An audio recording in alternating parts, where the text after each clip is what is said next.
The second thing we have to absolutely address, and it will take so long before you get anywhere with it, is lying. Lying, man. Kids lie. And they will convince themselves that they didn't. They will, I didn't say that, I didn't say it, I never said that. I swear, you said it to me. I was there. I didn't. I recorded it. Here's the video. I didn't say it.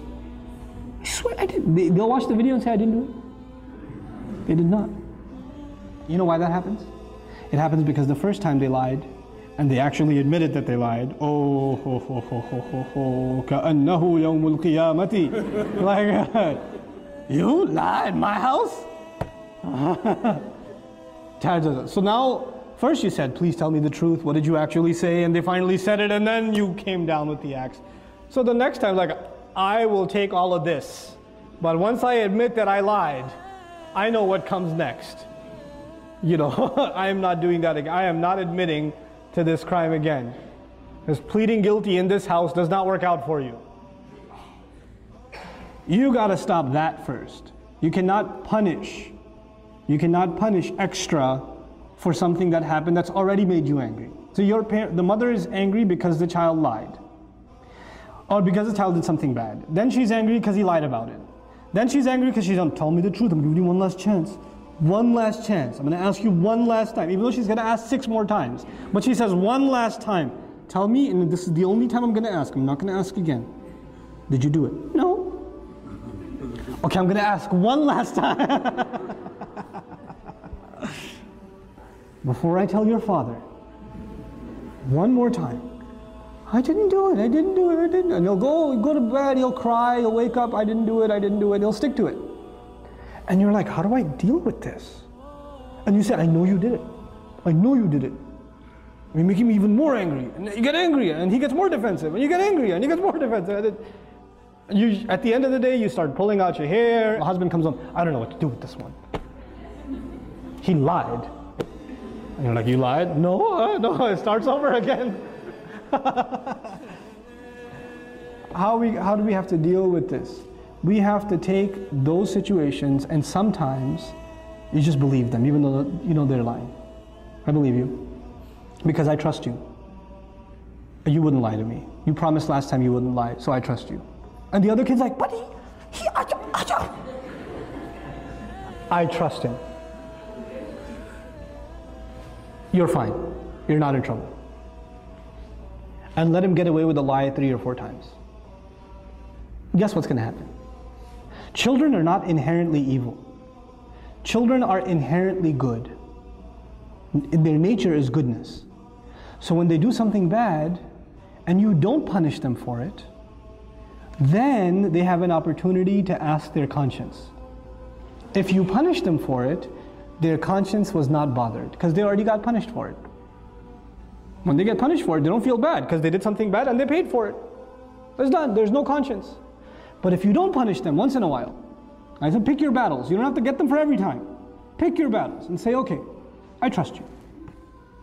You didn't do it. I know she must have got it wrong. She must not have remembered properly. When you slapped her, she must have been sleeping and imagining it. The mark on her face, I don't know, is red coloring. I don't know what it is. Doesn't even look like your hand. Looks more like a foot. You know, so it's okay. You're not in trouble. You know what that does over time? Mama, I want to tell you something. I did do it. And then you come and you console and you say, it's okay. It's okay. I still trust you. I still trust you. And what you've done is you've taken the child away from being defensive. But it takes a little bit of long-term thinking to be able to do that. You won't be able to do that the first time. Like first, it's very hard to forgive those kinds of things, right? Especially if they hurt another child. If they wrong somebody else. It's hard. And you have to take that other child and take them to a corner and say, Beta, I know, I trust you too. I'm not angry at you either. And I know they did something wrong. But you don't have to be happy if they get punished. That's the other thing. One child gets happiness only when the other one gets punished. And they get so used to Abba. She pulled my ear the other day. They just came back from Scotland, my family. And when the little one came to me and said, you know, Api, she pulled my ear one day. I was like, when? I don't know. One of the yesterdays. I was like, what do you want me to do? He goes, punish her. I was like, will that make you happy? Uh-huh.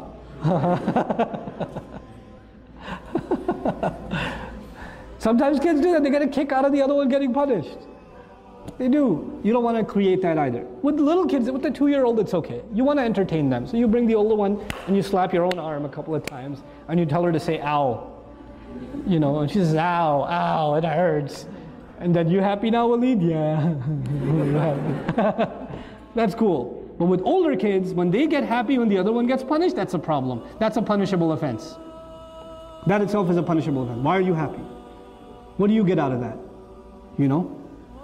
That's something we have to address with our children. So there are 2 things so far. Tantrums, lying. Lying. And lying, it's a long-term process. You don't get lying out of somebody's system right away. Especially because they don't even see it as lying anymore. They just see it as saving themselves. And kids, when they lie a lot, you know what happens? They actually start believing it themselves. They become better than any actor you have ever seen. They take on the role, boy. They will own it. And so you become extremely dumbfounded. Where do you even begin? Well, begin by not tackling it. Begin by disarming, taking the fear away.